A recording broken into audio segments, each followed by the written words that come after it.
Hello Capricorn, Sun, Moon, Rising, and Venus signs. Kamusta kayo? Sana po nasa mabuti kayong kalagayan.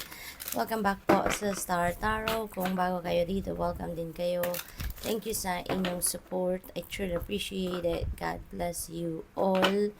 Tignan natin kung ano ang mga mensahe ninyo for today. Capricorn, una mensahe ninyo, 8 of Swords, feeling trapped. Si Capricorn siguro sa ngayon, no? But this is purely an illusion, Capricorn. Illusion lang to. Ito lang yung akala ninyo. Pero ang katotohanan dito, if you want, no, to do whatever it is that you want to accomplish or to achieve, kayang-kaya ninyo yan. Magagawa ninyo yan. Because kayo lang ang tanging makakagawa niyan para sa sarili ninyo. Remember that you have the talents, skills, and gifts, no, na binigay sa iyo ang universe. At yan ang magagamit ninyo para ma-carry out ninyo kung ano man yung whatever it is that you have set in your mind, no, to do.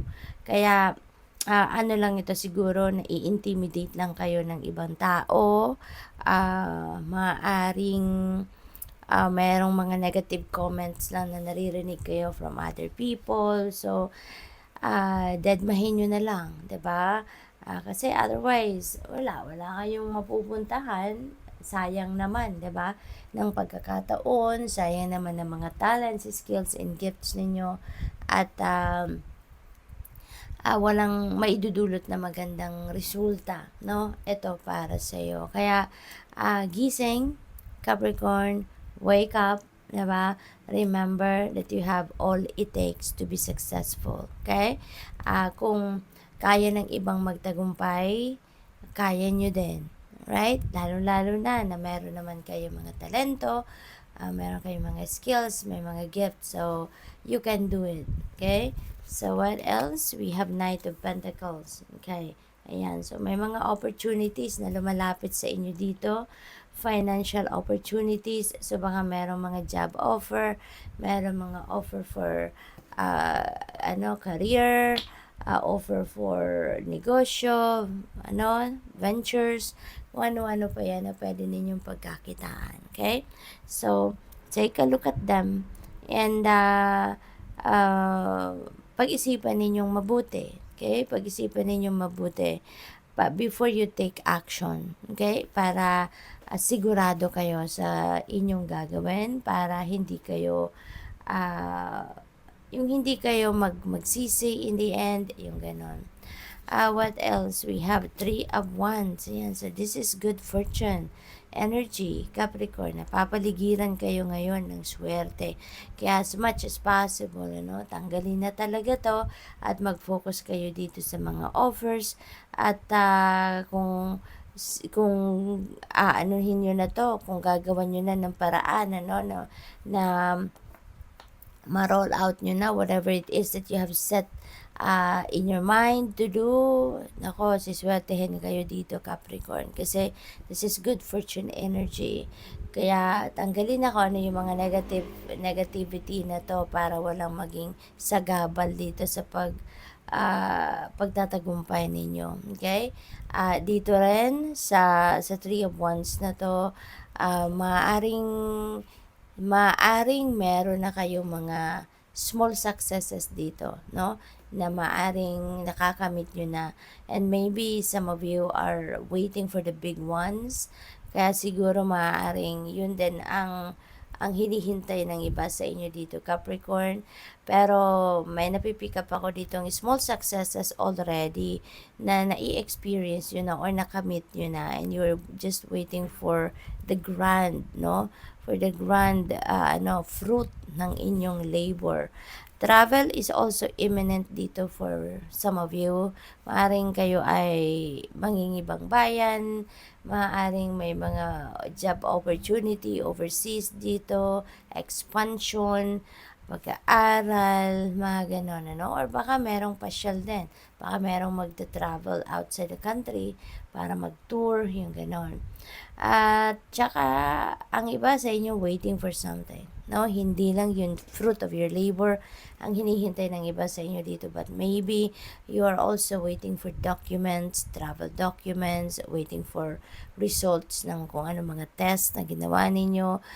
Baka meron kayong mga interview na ginawa, so maybe you're also waiting for the result, no, or update man lang na kung ano man ang mga pinoproseso ninyo.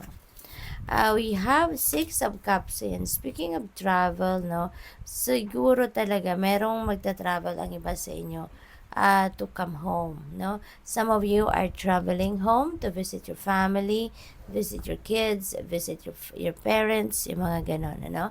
At saka, ang iba sa inyo, sobrang miss na miss nyo na ang inyong pamilya, miss na miss nyo na yung inyong ang inyong mga anak, yung ganon. At meron ako napipick up na number 4. So, number 4 may be a significant number for you. Or baka yung travel na to, because we are speaking of travel, maaaring yung travel ninyo is within 4 days, 4 weeks, or 4 months. So, siguro, mga ganon, no, ang pinaplano ninyong pagbabiyahe or pag-uwi within those period. So, what else for Capricorn? We have 2 of Swords. Decision making, ito na kinakaharap ninyo, naguguluhan kayo. So, maybe related pa rin ito dito sa 8 of Swords. You know, kasi maybe, ipagpapatuloy ko ba? Gagawin ko ba? Diba? Babaguhin ko ba ang perspective ko? Babaguhin ko ba ang diskarte ko? So, maaaring along those lines, no? Ang gumugulo sa isip ninyo. Death energy, this is one of the most beautiful energy, no? Kasi ito, also one of my favorites, kasi this is massive transformation. Meron ditong malakihang pagbabago, malakihang transition sa buhay ninyo, Capricorn, and this is really beautiful kasi tatanggalin nyo na dito kung ano man yung mga hindi na nagsiserve ng inyong highest good. You're going to remove sa sarili nyo na kung ano na yung mga hindi na nakakasupport ng inyong best interest, no? So, tatanggalin nyo na yan. You are welcoming newness. You're welcoming new situations, experiences sa buhay ninyo na alam ninyo ito ang mas mabuti, mas maganda, at mas makakatulong sa inyong mga sitwasyon.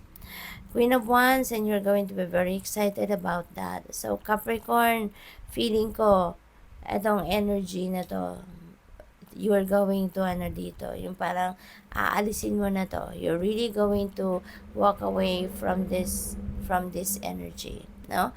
Kasi maganda na, no? Pa-move forward na kayo dito, which is really good, na merong magbabago sa isip ninyo.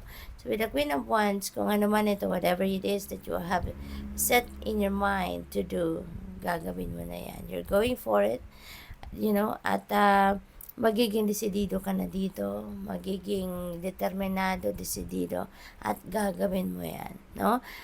You're not going to allow anyone or anything to get in your way na. Once na nagdesisyon kayong simulan ang kung ano man ang bagay na gusto ninyong gawin dito, tutuloy-tuloy kayo dyan, no? So, which is really good. Kasi, moving on, moving forward, progress na ngayon ang focus ninyo. So, which is awesome. Queen of Cups, and you're going to be very sensitive, no? Sensitive, intuitive, malakas ngayon ang inyong radar, and you're going to take advantage of that. Siguro talaga, malakas ang guidance sa inyo ng universe ngayon na sige, ituloy mo na, gawin mo na mga bagay na gusto mong may sa katuparan sa ngayon, and you're going for it, no? Maaari din na may mga influential people around you dito, no? Women, very powerful women na nagpo-push din sa iyo, nag-a-advise din sa iyo na sige na Capricorn, gawin mo na yan, no? That is going to to change the course of your life, no? Yung mga advices ng mga women na to. So good luck. Thank you for watching Love and Light. Namaste.